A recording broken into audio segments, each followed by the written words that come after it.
Un jour dans la Loire, des températures négatives sont d'ailleurs attendues cette nuit et la Loire vient d'activer son alerte grand froid, un dispositif spécial qui permet notamment d'accéder à des places d'hébergement supplémentaires pour les sans-abri.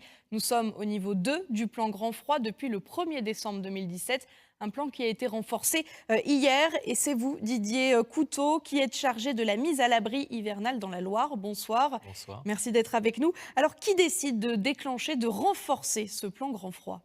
Alors le plan grand froid est un dispositif donc qui est à la main du préfet, hein. C'est lui qui décide par notre intermédiaire Mhm. et sur la base donc de remontées, donc des remontées météo, puis des remontées aussi sur le besoin qu'on a, puisque l'objectif c'est bien d'héberger des personnes qui sont démunies, des personnes sans abri, et donc de leur proposer un hébergement pour que personne ne se retrouve à la rue la nuit. À partir de quand il décide de renforcer ce plan? Quelle température?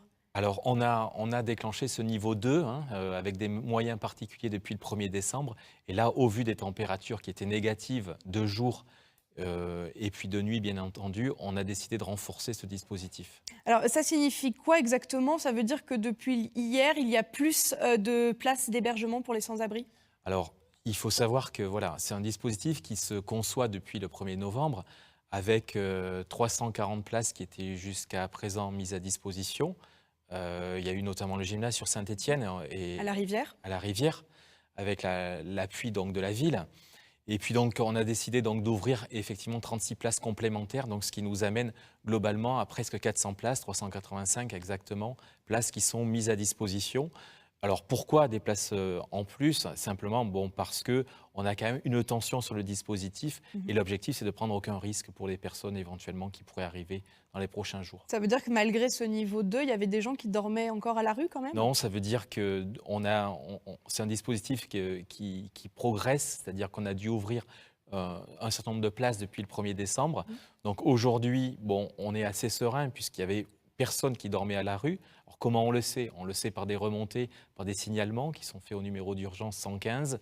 Donc des signalements. Derrière, on a donc des accueils de jour, on a un certain nombre d'hébergements, on a surtout le SAMU social, donc des maraudes qui sont faites. Et jusqu'à présent, on n'avait pas donc de remontée négative. Pour autant, et pour garder cette sérénité, il faut être aussi précautionneux. Donc c'est pour ça qu'on ouvre des places complémentaires pour pallier toute difficulté dans les jours C'est au prochains. cas où. Donc ce soir, ça veut dire que dans la Loire, ce soir, on peut loger 385 personnes à plusieurs endroits du département. Absolument. À quel endroit exactement? On a dit le gymnase de la Rivière. Alors oui, tout à fait. Après, on a différents types de Mhm. dispositifs qui sont répartis sur le Rouennais et qui sont répartis sur Saint-Étienne ou autour de Saint-Étienne dans l'agglomération. Est-ce que tous ces hébergements sont pleins, sont saturés ou est-ce qu'il y a de la place encore? Alors si on en ouvre d'autres, c'est qu'effectivement, hein, on sait qu'on a à peu près aujourd'hui 340 personnes qui sont dans nos dispositifs. Donc c'est pour ça qu'on en ouvre complémentaires pour pallier à toute difficulté éventuelle. Qui sont ces gens hébergés? Ce sont des Stéphanois? Alors, on a très peu finalement de Stéphanois, puisque toutes les personnes qui sont en possibilité, enfin qu'on peut après amener vers des dispositifs de logement, on n'attend pas la fin de l'hiver pour pouvoir le faire. Après, vous le savez, on est aussi sur des flux migratoires.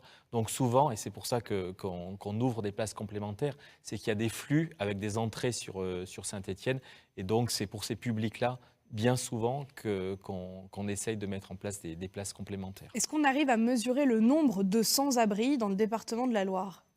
Alors, c'est difficile, hein, chaque année, on peut estimer à peu près qu'on a, sur 300 ou 400 places selon les années qui sont ouvertes, là, on va frôler les 400 places, on peut estimer qu'il y a à peu près 1 000 à 1 200 passages, chaque année sur le territoire, ou en tout cas qui rentrent dans nos dispositifs. Après, il faut aussi noter qu'au-delà de l'apport de l'État, hein, sur ces places vraiment, qui sont ouvertes, il y a aussi un aspect qui est tenu par des bénévoles, par des associations caritatives, qui intervient en complément de ce qu'on ouvre nous. Et c'est quelque chose aussi qui est important pour le département et pour la métropole, autour de la métropole. Et les Ligériens, les citoyens, est-ce que chacun peut accueillir les sans-abri chez soi, le temps peut-être d'un repas, le temps d'une nuit? Est-ce qu'on a le droit? Alors, bien sûr qu'on a le droit de le faire, hein, il y a des dispositions fiscales qui Mhm. permettent d'encourager les associations qui le font. Bon, après, nous, notre objectif au niveau de l'État, c'est de faire en sorte que les personnes qui ont des droits puissent rester sur le territoire et qu'on puisse les amener vers l'insertion de façon à ne pas cristalliser des populations qui sont en précarité, les laisser dans la précarité. Donc c'est pour ça qu'on a un dialogue constant entre l'État et ces associations-là. Mais c'est vrai qu'en période de grand froid, l'objectif, c'est bien effectivement de faire en sorte d'aller vers une inconditionnalité de l'accueil. Vous parlez d'association, moi je vous parle de l'Igérien lambda qui peut voir un sans-abri dans sa rue. Est-ce qu'il a le droit de l'accueillir chez lui? Qu'est-ce qu'il doit faire Alors exactement? bien sûr, il a le droit, mais le dispositif, c'est de faire appel à un numéro d'urgence, donc le 115, de façon à pouvoir pas simplement travailler sur l'abri de nuit, mais également après sur tout un projet. Il y a des personnes qui ont besoin de soins, il y a des personnes qui ont besoin de mettre leurs enfants à l'école quand ils arrivent. Donc c'est tout un ensemble et c'est pour ça que notre dispositif est conçu de manière plus globale que ce que peut proposer un particulier. Dans les rues, vous avez parlé de maraudes faites par des bénévoles. Est-ce que ces personnes doivent obliger les sans-abri à se loger? Alors, les maraudes sont faites par la Croix-Rouge, donc avec des bénévoles au sein de la Croix-Rouge, ou par l'association René, donc avec des professionnels. Effectivement, on ne peut pas imposer à un SDF, sauf s'il était vraiment en danger, de se loger. C'est toujours une difficulté. Il y en a qui refusent, il y en a beaucoup? Non, il y a très peu de personnes finalement qu'on rencontre comme ça dans le cas de nos maraudes. Il y en a moins de 10 par nuit, puisque les maraudes qui sont organisées s'organisent à partir de 18h à peu près le soir. Donc très peu de personnes. Après, l'idée, c'est effectivement de pouvoir les convaincre. Si on n'arrive pas à les convaincre, il faut pouvoir mesurer avec elles si elles sont réellement ou si elles peuvent être en danger. Et puis, et c'est un travail que font les professionnels, les travailleurs sociaux qui sont au contact. Il y a aussi un infirmier qui fait partie de cette équipe mobile, donc qui peut aussi être là pour intervenir et pour mesurer l'état de difficulté. Après, il y a d'autres situations. Il y a des situations de certaines personnes. C'est au cas par cas, finalement, c'est ce que vous dites? Voilà, c'est un peu au cas par cas. On sait qu'il y a des personnes qui sont pas à la rue, mais qui sont pour autant mal logées ou mal hébergées. Donc là aussi, l'idée, c'est d'aller à la rencontre et pas simplement, j'allais dire, sur cette période de grand froid. Et justement, ce plan, ce renforcement du plan grand froid, ça va durer quelques jours, finalement cette semaine.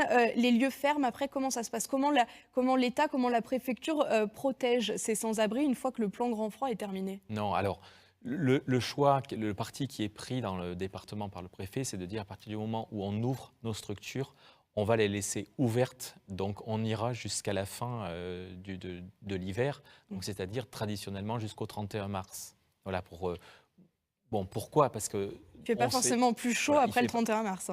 C'est vrai qu'il y a des périodes qui sont plus fraîches, mais en tout cas, nos dispositifs vont rester ouverts jusqu'au 31 mars. Merci beaucoup Didier Couteau. Je rappelle que vous êtes directeur départemental de la cohésion sociale de la Loire. Merci. Merci à vous.